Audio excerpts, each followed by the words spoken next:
Por que que a onda tem esse formato aqui, né? Ó, ela começa assim, aí ela começa a acumular na parte da frente, aí ela começa a acumular mais a parte da frente até o momento em que ela quebra no mar. E aqui eu coloquei uma vista aérea depois para a gente fazer, para a gente raciocinar.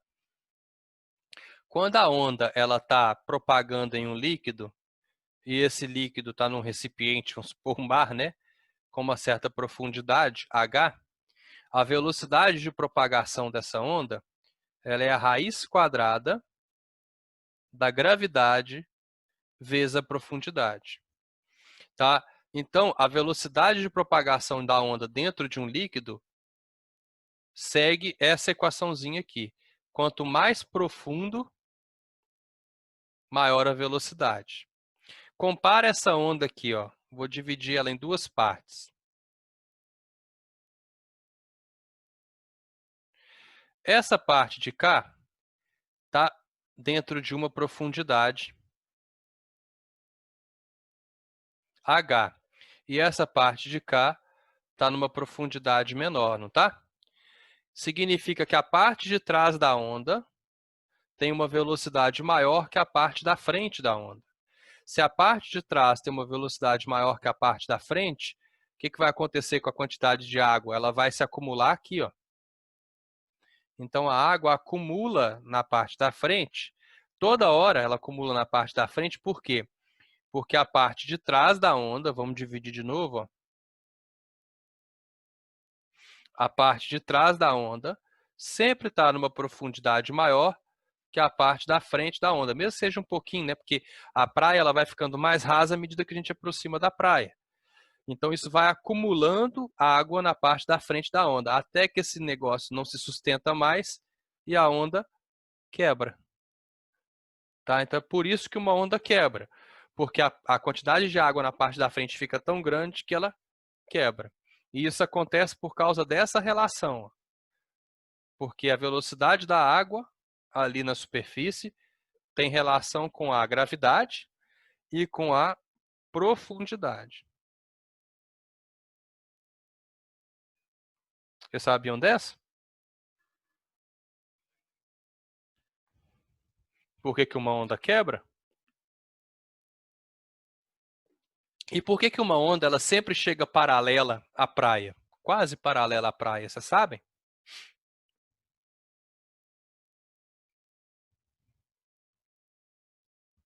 Porque ela sofre sucessivas refrações. Olha só, imagina uma onda que começa aqui, e aqui, ó, a gente tem uma profundidade que vai, vamos colocar aqui assim, ó.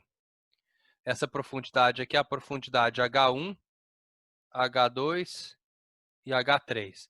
H1 é uma profundidade maior do que H2, que é maior que H3 e assim por diante, vai ficando mais raso, tá? O que que acontece então quando a profundidade muda? A velocidade da onda diminui, não diminui? Quando a velocidade de uma onda diminui, o que que ela faz? Aproxima da reta normal. Aí ela está aqui, ó. Aí a profundidade diminui de novo. O que que ela faz? Aproxima da reta normal. Aí a profundidade diminui de novo. O que que a onda faz? Aproxima da reta normal e quebra na praia. Sempre a onda, as frentes de ondas chegam paralelas, né? Olha só, aqui a gente teria, como a velocidade aqui é maior, essas frentes de onda estariam mais distantes, comprimento de onda maior, né? Sofre uma refração. O comprimento de onda diminui um pouquinho porque a velocidade diminuiu. Sofre outra refração. O comprimento de onda diminui mais um pouquinho.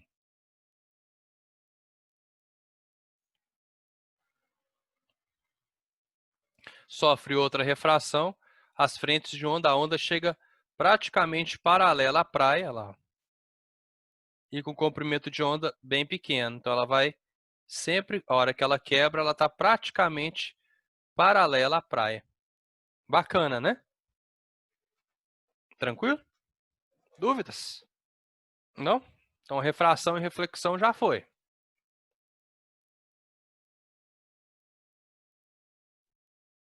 Exatamente, Henrique. Por isso que praia rasa tem onda fraca.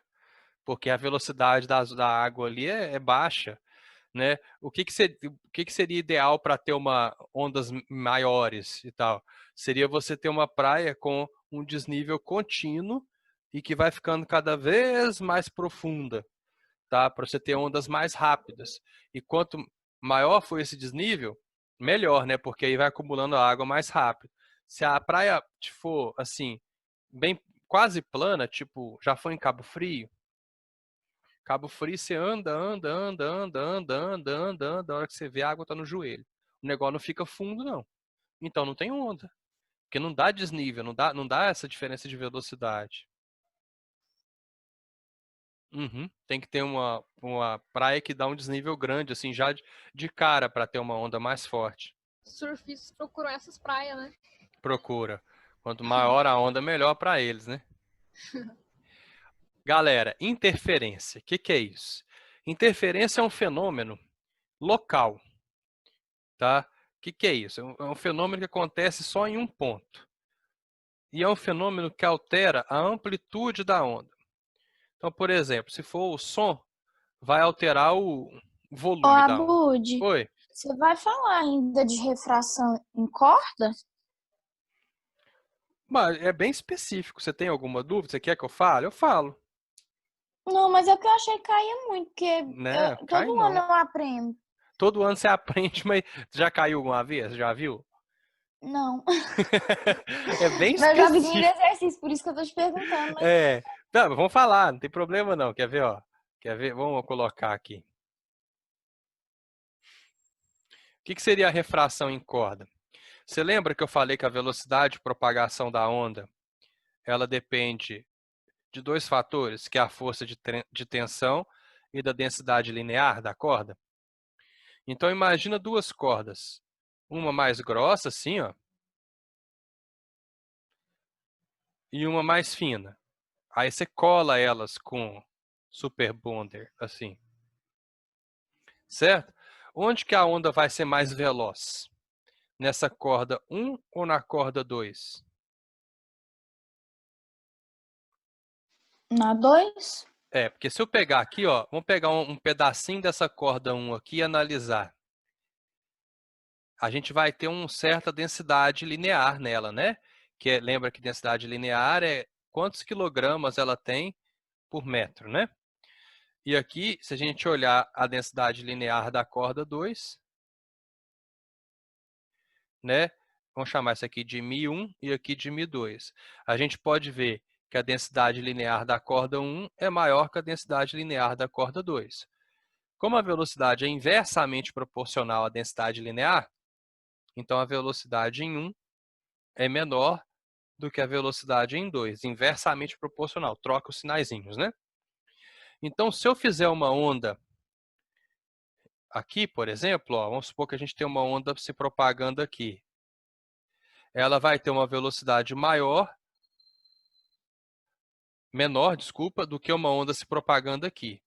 Ao passar da corda 1 para a corda 2, a velocidade aumenta. Vamos lembrar, V é igual a lambda vezes F. Frequência não pode mudar, né? Frequência depois que eu emito a onda, lembra, F de fixa, frequência fixa. Então, ao passar da corda 1 para a corda 2, por exemplo, a velocidade vai aumentar. Se a velocidade aumenta, o comprimento de onda tem que aumentar. Então, essa onda ficaria assim, ó, comprimento de onda maior, ó. Certo? Por quê? Porque a velocidade aumentou. Então, a velocidade 2, vou desenhar uma seta maior, olha só. Então, para representar isso, ó, aqui é o comprimento de onda dessa corda, nessa corda, e aqui é o comprimento de onda nessa corda de cá, né? Esse é o lambda 1 e aqui o lambda 2. Tá? Você vai lembrar disso aqui, ó. Corda fina, velocidade alta. Corda fina, V e lambda alto. Corda grossa,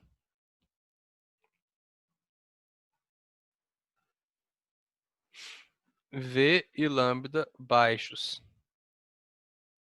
Basicamente é isso. Mas é bem específico.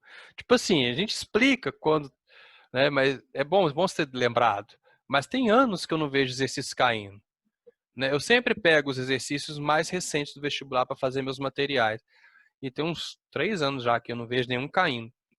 Mas é bom lembrar, porque vai que cai, né? Ainda não sabe. Entendeu, Gabi, ou não? Entendi. Então vamos voltar aqui. A gente estava falando da interferência ser um fenômeno local, né? O que é isso? É que não altera o depois. Quando duas ondas interferem, elas só interferem naquele ponto onde elas se encontram. Elas não vão mudar depois daquilo. Tá? Então, elas se encontram, interferem, depois elas continuam como se nada tivesse acontecendo. Aí vamos desenhar aqui, depois eu mostro lá no nosso simuladorzão. Aqui, ó. Aqui eu desenhei 2 pulsos. E esses pulsos estão em fase. Por que eles estão em fase? Porque ambos estão para cima. Esse pulso tem essa amplitude, vou chamar de Azinho. E esse pulso tem essa amplitude, vou chamar de Azão, porque é maior. Esses 2 pulsos aqui, eles estão defasados. Porque um está para cima e o outro está para baixo. Chamar esse de Azão, esse de Azinho. O que acontece quando eu tenho duas ondas? A gente mostra com pulso que é mais fácil de ver. Quando a gente tem duas ondas em fase, a interferência dessas ondas em fase é uma interferência construtiva. Isso significa que a gente vai ter uma soma de amplitudes. E aqui a gente tem uma interferência destrutiva no ponto onde elas se encontram. Ou seja, a gente vai ter uma subtração de amplitudes.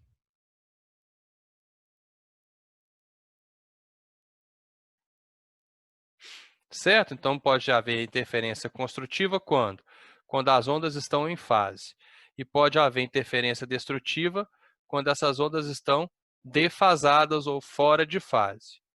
Tá? Defasada é a mesma coisa que fora de fase.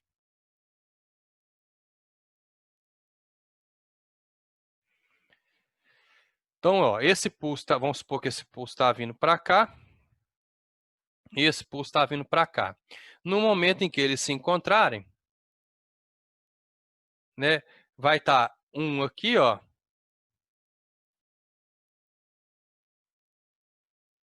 esse pulso menorzinho aqui, esse pulso vai estar aqui, eu somo as duas amplitudes, eu vou gerar um pulsão. Esse pulso somou com esse, gera um pulso maior. Ali no meio tem os dois. É como se eles... Ainda existe esse pulso pequenininho vindo para cá e o pulso grandão vindo para cá aqui no meio. A soma dos dois dá um pulso grandão. Depois que eles se encontram, o que acontece? O pulso maior continua andando para a esquerda e o pulso menor continua andando para a direita, como se nada tivesse acontecido. Tá? Então, é um fenômeno que acontece só no ponto de encontro dos dois. Olha só, esse pulso aqui continua para cá, esse pulso aqui continua para cá. Aconteceu interferência construtiva onde? Só no ponto onde eles se encontram. Tá? Então, duas ondas se interferem só naquele local que vai acontecer o fenômeno de interferência e depois vai embora. Se for interferência destrutiva, no ponto de encontro, eu vou ter esse pulso menor aqui, o pulso maior lá para baixo. Eu vou pegar o pulso maior menos o pulso menor, vai dar algo aqui para baixo. Por que para baixo? Porque o pulso maior é para baixo. Tá? Então, eu subtraí essa amplitude dessa aqui. Sobrou um tiquinho aqui de onda. Ainda existe, vamos pegar essa onda vindo para cá e essa onda vindo para cá.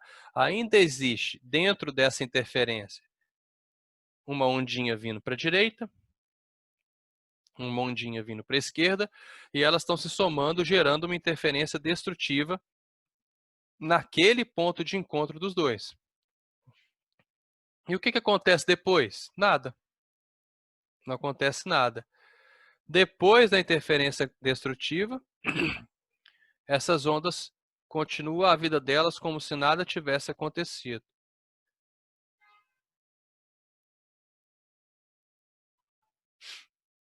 Então, a interferência ela muda a amplitude e, consequentemente, muda a forma da onda, né?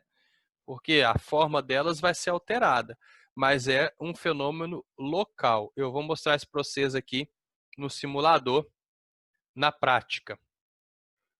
Para isso, eu vou colocar aqui a extremidade fixa. Tá? Vou colocar no lento. Então, eu vou fazer um pulso. Esperar ele propagar um pouquinho e fazer outro. Vamos analisar aqui as coisas. Ah, tá com amortecimento. Não vai rolar, não. Pera aí. Estou vendo que está diminuindo. Vamos deixar pulsos infinitos. Faz um. Espera um pouco ele se propagar. Faz outro. Só para dar interferência.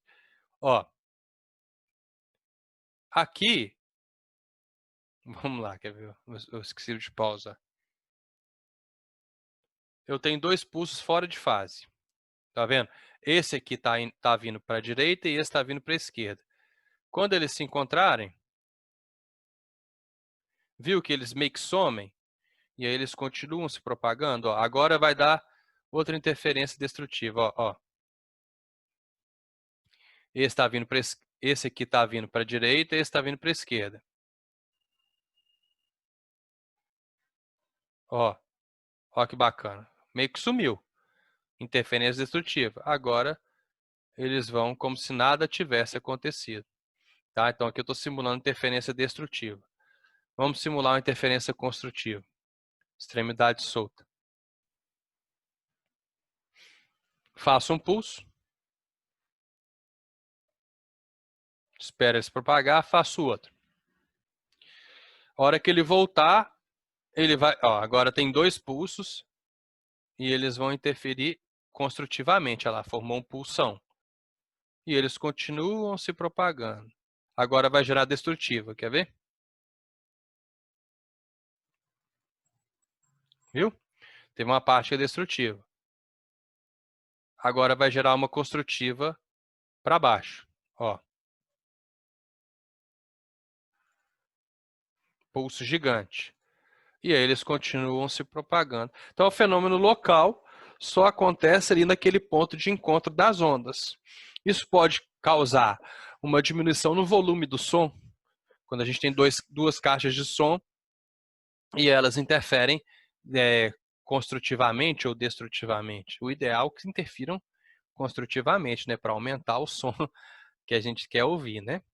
Tranquilo? Vamos dar um exemplo aqui, que esse já caiu no Enem há pouco tempo e cai com mais frequência, que é uma interferência por diferença de caminhos. Eu fiz alguns desenhozinhos aqui para ficar menos difícil de entender. Então vamos supor que isso aqui são dois alto-falantes e eu vou fazer esses dois alto-falantes em fase. Então eles vão produzir ondas iguais, tá? Vamos supor que esse alto-falante vai produzir uma onda que é assim, ó.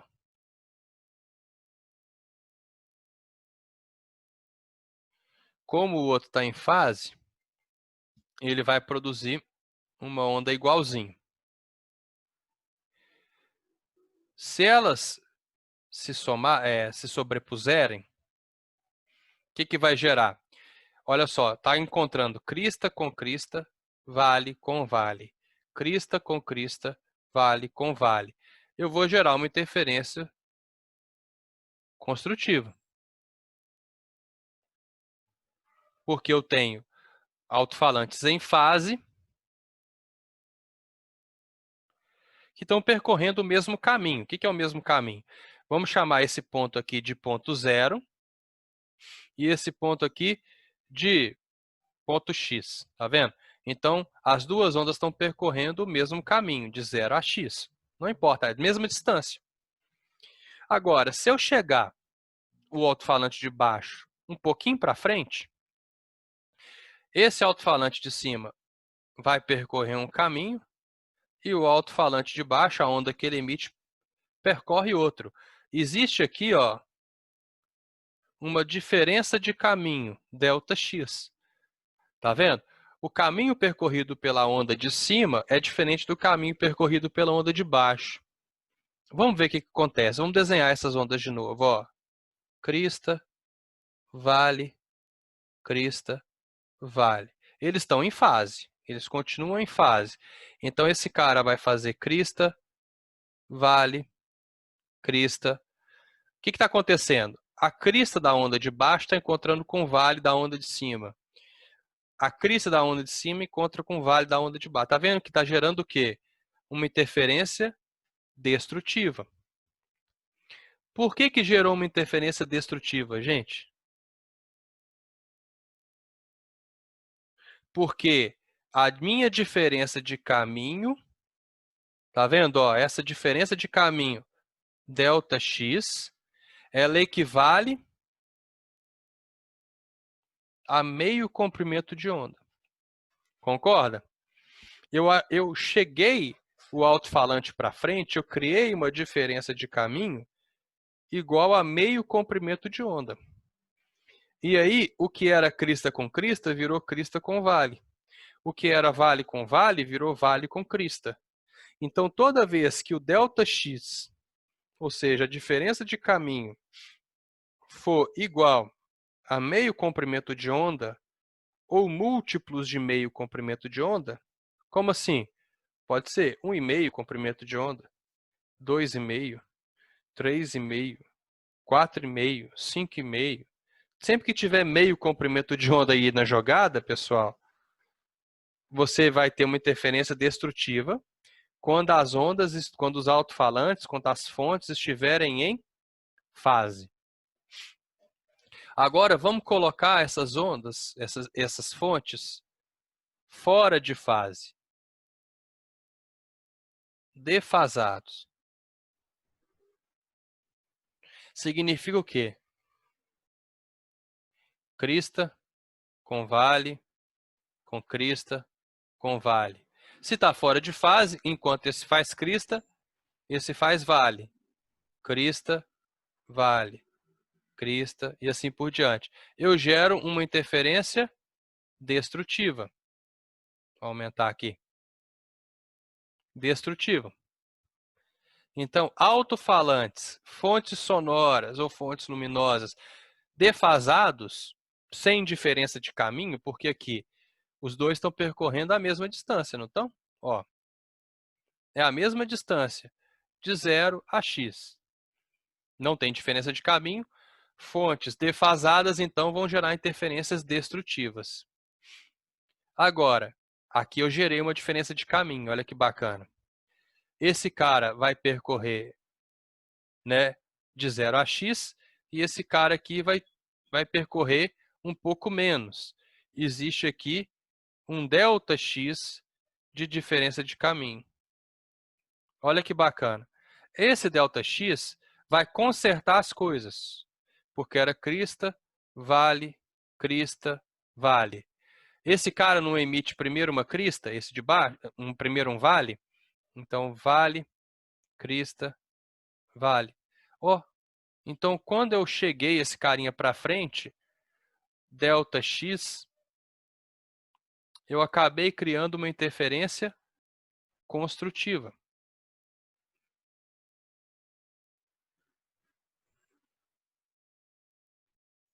Por quê? Porque antes era destrutiva, ΔX então fez virar o quê? Uma interferência construtiva. O que a gente tira disso? Qual que é a lição disso aí?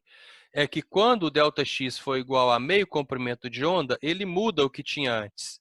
Se antes era construtiva, vira destrutiva.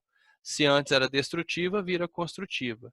Tá? Esse ΔX ele troca as coisas. ΔX, a diferença de caminho, igual a meio comprimento de onda. Ele muda o que tinha antes. E o que é tinha antes? Toda vez que estiver em fase, gera interferência construtiva. Se tiver defasado, gera interferência destrutiva. É complicado, é difícil, mas eu acho que desenhando dá para entender melhor. Tem dúvidas? Eu sei que deve ter dúvidas.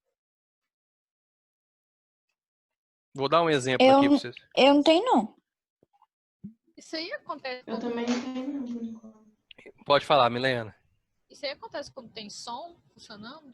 Tem, acontece toda hora quando tem som. Aí a gente não consegue entender uma música porque É, por não isso, porque faz dependendo. sentido. Aí quando você estiver assim, você começa a andar no ambiente, quando for um show, por exemplo, pra você achar locais onde a interferência é melhor para você ouvir. Porque isso aí, teoricamente, teria que ter um engenheiro de som, sabe? Mas é caro. Engenharia de som engenheiro de som é uma coisa cara. E aí, dependendo de como a pessoa projeta o som, dá merda. Tá? Às vezes gera interferência destrutiva ou construtiva, esse tipo de coisa. Tranquilo? Nossa, mas interfere muito no show. Interfere pra caramba. Hoje em dia tem como sincronizar também, igual na caixinha JBL, as duas. Ah, eu já tentei Juntas. fazer isso, nunca deu certo. Eu consegui uma vez só. É complicado, tem que baixar o aplicativo, não sei o quê. As duas têm que ser de versão parecida, né? Uhum. Eu tenho a JBL aqui, nunca deu muito certo.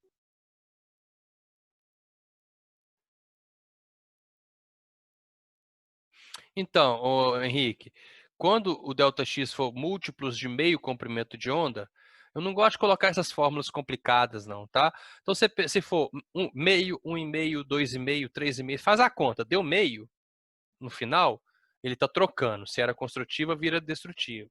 Ele troca as coisas.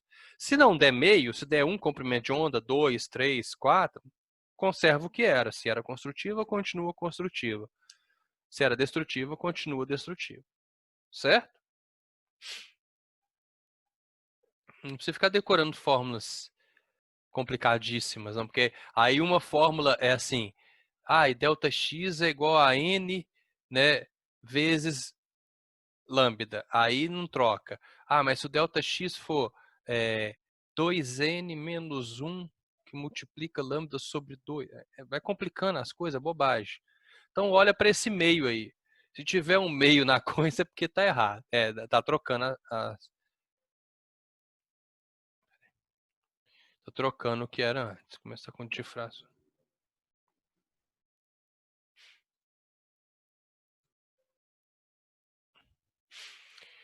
Difração é um fenômeno, pessoal, que muda a forma e a direção de propagação da onda.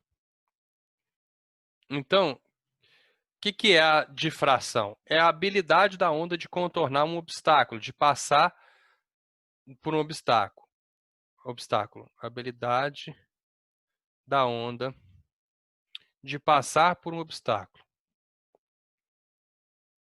Esse obstáculo pode ser um buraco, uma fenda, ou pode ser um muro, um morro, tá? Eu vou mostrar as duas coisas. Passar por um obstáculo.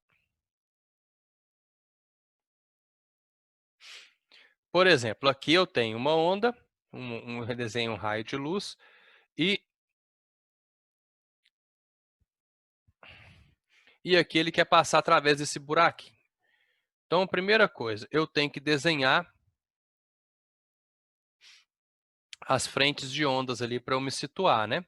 Para eu saber qual que é o comprimento de onda, porque a difração é um fenômeno ligado diretamente ao comprimento de onda da onda. Então tá aqui, vou desenhar as frentes de onda e vou observar o tamanho da fenda, o tamanho do buraco, comparado ao tamanho do comprimento de onda. Então, essa fenda aqui, ó, eu vou chamar de A. E aqui é o nosso lambda. Se o A for aproximadamente igual ao lambda, se tiver mais ou menos o mesmo tamanho, for da mesma ordem de grandeza, vai acontecer a difração. Aqui embaixo, por exemplo, ó, propositalmente eu desenhei um lá, vamos fazer aqui, ó. Vou desenhar uns lambdas assim, ó, um lambda menorzinho, um pouco. E aqui eu desenhei uma fenda maior. Então, tá vendo? O A, ele é maior do que o lambda. Não acontece difração. E aqui também, ó, eu vou colocar aqui o lambda assim, grande. E ali o A petitinho, bem pequenininho. A fenda, então, ela é menor do que o lambda. O que vai acontecer aqui? Tá bom? Ó, aqui acontece o fenômeno da difração. Então, o A tem que ser aproximadamente igual ao lambda. A onda, ela vai contornar, ela vai passar por esse obstáculo e, além de passar por esse obstáculo, quando for fenda, você vai observar que a forma da onda vai mudar. Aqui ela era uma onda plana. Essa onda, ela vai mudar, ela vai passar a ser uma onda circular. Então, quando uma onda passa por uma fenda, tá? Pode ser um raio um laser. Eu vou mostrar para vocês ali daqui a pouquinho no vídeo do YouTube, tá? Essa onda deixa de ser uma onda plana e passa a ser uma onda circular. Quer ver? Ó? Eu vou fazer aqui um desenhozinho para vocês verem o que seria uma onda circular. Ela vai passar a fazer isso aqui, ó.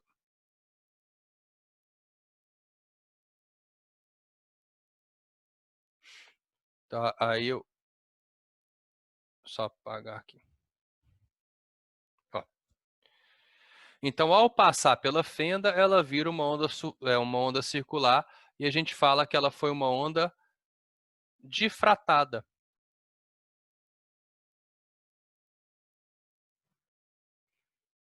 Pelo princípio de Huygens, que a gente viu mais cedo, é como se a fenda fosse uma nova fonte da onda e ela virasse uma onda circular após aquilo ali. E é uma coisa que a gente vê na realidade, tá? Daqui a pouquinho eu mostro para vocês. Se a fenda for muito maior do que o comprimento de onda, o que acontece? Como diria um professor meu, PN, porra nenhuma. Tá? A onda vai continuar como se nada tivesse acontecido. Por quê? Porque a gente tem uma fenda muito maior do que o comprimento de onda. Nada acontece. E o que acontece quando eu tenho uma onda, uma fenda muito menor do que o comprimento de onda? A onda não consegue passar. Vou até apagar a onda aqui, ó. Ela não passa. Ela enxerga essa fenda como uma parede sólida. Então, se o buraquinho for muito menor do que o comprimento de onda, a onda vai bater nessa fenda e vai parar aqui e vai voltar. Tá? Então, ela vai enxergar aquilo como uma parede sólida. Dá um exemplo. Sabe o micro-ondas que tem aquelas telinhas assim, ó? Que você vê o buraquinho? Né? Aquelas telinhas do micro-ondas tem assim, né? Ó. Esse buraquinho aqui no micro-ondas, ele é muito menor do que o comprimento de onda dos micro-ondas, que é da ordem de 3 centímetros, o lambda das micro-ondas. E esse buraquinho aqui é da ordem de milímetros. Então, a micro-ondas bate ali e volta, como se fosse uma parede sólida. Tá? Então, aqui, ó, nesse caso, acontece a reflexão. A onda não passa por aquele buraco. Imagina que você tem uma cerca, e essa cerca é uma cerca, né, que tem os quadradinhos assim mesmo, tipo uma quadra de tênis. A quadra de tênis, ela é cercada, ela não é de uma parede opaca, ela é uma cerca. A bola de tênis bate ali e volta, ela não passa por aquele buraco. Por quê? Porque a bola de tênis é maior do que aquele buraco. Então, acontece reflexão, mesma coisa para a onda. Agora, se eu tacar uma bolinha de gude ali, ela passa pelo buraco, que seria esse caso de baixo. Tá? Onda, nesse caso, você pode pensar como se fosse uma partícula ali, para você entender o fenômeno, não tem problema nenhum. Tranquilo aí? Abud, Oi. Repete o segundo caso para mim, por favor, porque minha internet caiu. Ah, tá. Peraí. O segundo caso é quando o buraco, a fenda, ele é muito maior do que a onda, do que o comprimento de onda. Então, acontece nada. A onda passa por aquele buraco e não é difratada. Não acontece difração. No terceiro caso, quando o buraco é muito pequeno, ela bate e volta. Ela só vai ser difratada quando for mais ou menos da mesma ordem de grandeza. Certo? Entendi. Quer ver? Ó, vou Obrigada. colocar aqui pra gente ver a difração aqui nos videozinhos. O problema é que você pesquisa qualquer termo e tá lotado de videoaula no YouTube, né?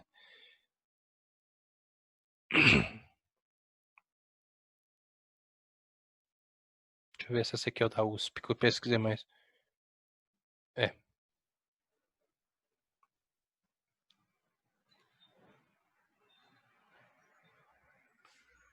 Deixa eu ver se é essa aqui mesmo. Deixa eu conferir aqui rapidinho.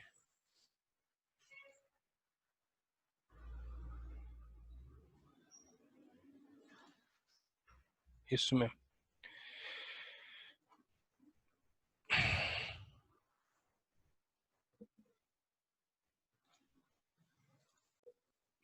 Bacana. Esses vídeos da USP são muito bons. Vou deixar tocar aqui rapidinho, que eu vou buscar água, tá? Vocês vão vendo aí.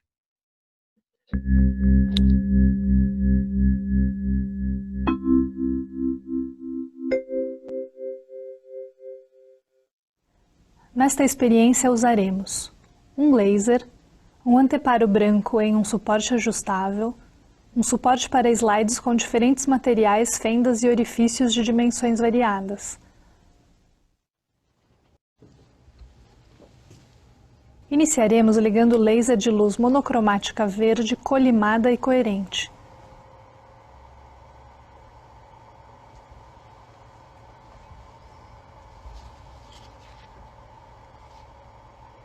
Em seguida, com uma fenda, poderemos ver os efeitos da difração da luz. Para isso, usaremos duas lâminas de barbear coladas numa placa fina de acrílico de maneira que formem uma fenda. O importante é que essa fenda seja muito fina, de modo que possamos observar as figuras de interferência da luz. Posicionando a fenda bem em frente ao feixe, visualizaremos as figuras de difração e interferência da luz que passa através da fenda. Ao variarmos a espessura da fenda, podemos ver a mudança nas figuras no anteparo. Quanto mais estreita for a fenda, mais espaçados serão os pontos de máximos e de mínimos. Ao invés da fenda, podemos usar um outro obstáculo bem fino, por exemplo, um fio de cabelo anexado a um suporte.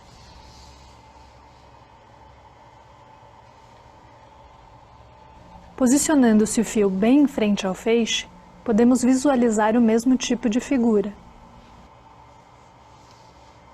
Se medirmos a distância entre os mínimos de luz e a distância do fio de cabelo até o anteparo, e sabendo-se o comprimento de onda da luz verde, poderemos determinar o diâmetro do fio de cabelo.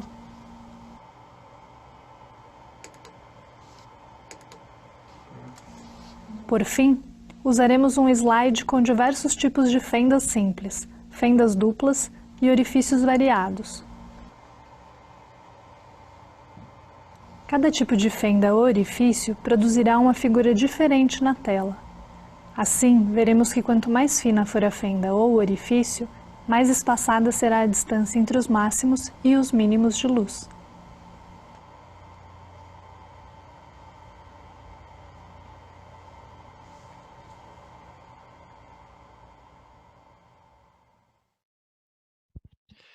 Por que que dá esses máximos e mínimos, tá? Vou desenhar aqui para vocês.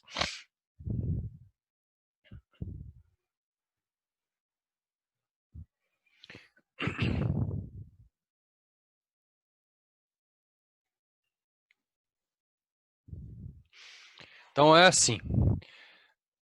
Esse é o experimento que a gente fala que é o experimento da fenda dupla, que é o experimento de Young. Então imagina que você tem uma parede, que é um experimento que comprova a natureza ondulatória da luz. E a gente tem experimentos também que comprovam a natureza corpuscular da luz, tá? Então, a luz ela é dual, ela é onda e partícula ao mesmo tempo. Então, eu vou colocar aqui duas fendas, vou colocar as mais distantes um pouquinho. E essas fendas, elas... Tem hora que eu me bagunço aqui. Peraí. Criar duas fendas aqui, ó. E nessa fenda você vai mandar um raio laser, igual o japonês lá mandou. Vocês viram que forma figura de interferência? Então imagina que o raio laser, isso aqui é uma coisa bem pequenininha, né, gente? O raio laser ele é grandão, tá? Ele é um raio, um feixe de luz, e esse feixe de luz ele bate aqui, ó. Então esse aqui é um feixe de luz rosa. Ele chega aqui, ó, incide sobre essas duas fendas. Ele é um feixe de luz colimado. A narradora, ela usa esse termo lá. O que é um feixe de luz colimado? É que ele não abre assim, ó. Ele continua sempre colimado, sempre retinho. Ao bater nessa fenda, cada fenda vai formar uma figura de difração. Quer ver? Ó, eu vou desenhar aqui cada uma de uma... Vou desenhar cada uma de uma cor. Essa fenda aqui vai formar uma figura de difração laranja, tá? E essa fenda de baixo aqui vai formar uma figura de difração roxa. E a gente vai comparar as duas. Então, primeiro eu vou fazer a figura de difração da de cima. Como é uma fenda, ela muda o formato da onda. Então, ela vai produzir ondas circulares a partir dessa fenda, ó.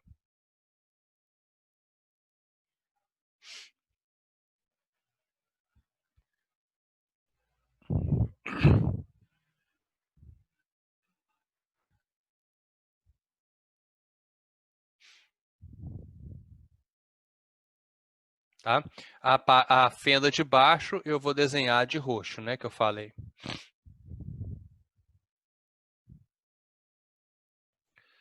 Roxo. Então, ela vai formar figuras circulares roxas.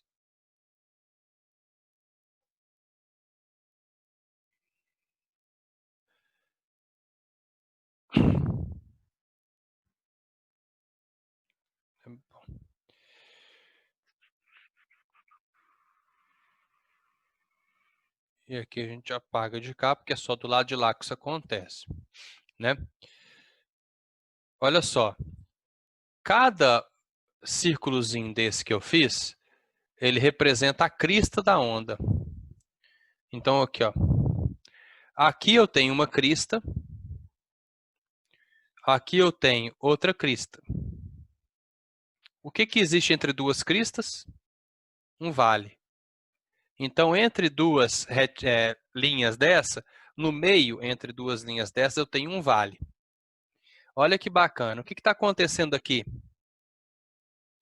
Tem uma crista da onda roxa encontrando a crista da onda laranja. Aqui também. Aqui também. Aqui também.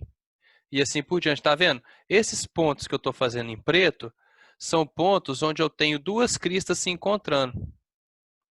Crista com crista gera o quê, gente?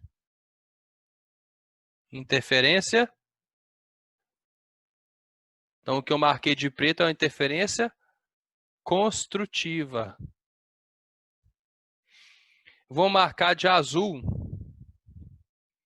os pontos de interferência destrutiva. Olha só, o que tem entre duas cristas roxas? Tem um vale, não tem? Então, olha só, esses pontos aqui é onde eu tenho o encontro da crista laranja com o vale roxo. Aqui, ó,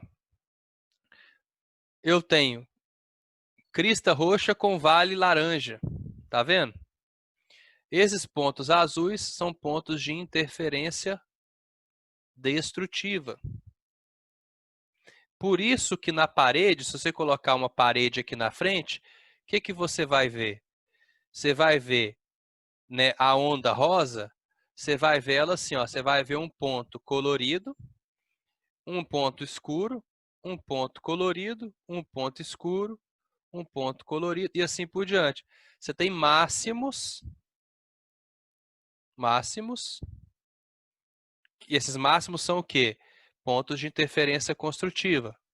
E você tem mínimos, que, né, nessa região, ó, mínimos, máximos aqui e mínimos. Mínimos são pontos de interferência destrutiva. Por isso que aquele vídeo do japonês lá tem aquela figura que é a figura da interferência misturada com a difração. Então, esse experimento da fenda dupla é um experimento que evidencia a natureza ondulatória da luz, porque ele mostra que a luz pode interferir e difratar. Só ondas interferem e difratam. Como que uma partícula vai interferir com outra? Eu venho correndo de encontro com o Henrique, bato, aí imagina, a hora que a gente tromba, a gente some e depois a gente continua, a gente interfere, ou então a gente soma, a gente vira um ser humano maior. Não existe isso, tá?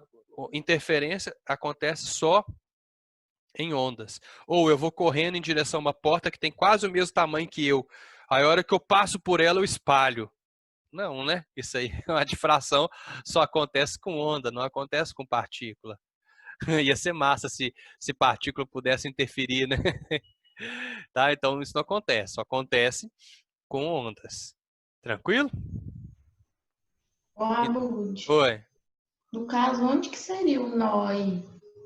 Um nó é um ponto de mínimo. Esse é um nó. Tá? Então esse ponto de mínimo pode ser chamado de nó. E aqui seria um antinó ou um ponto de máximo. Entendi. Tranquilo? Uhum. Abud, Oi. é um comprimento de onda que faz alguma onda difratar? É o comprimento de onda junto com a largura da fenda. Tá? E nesse caso da fenda dupla, a distância entre as fendas interfere na distância entre os nós e os antinós. Uhum. E no caso da luz, o comprimento da onda não interferia, porque ela se propaga de uma maneira retilínea, né? Não, interfere. Para a luz Interfere difratar também? através de uma onda, de uma fenda, tem que ter mais ou menos o mesmo comprimento de onda. O tamanho da fenda tem que ter mais ou menos o mesmo comprimento de onda.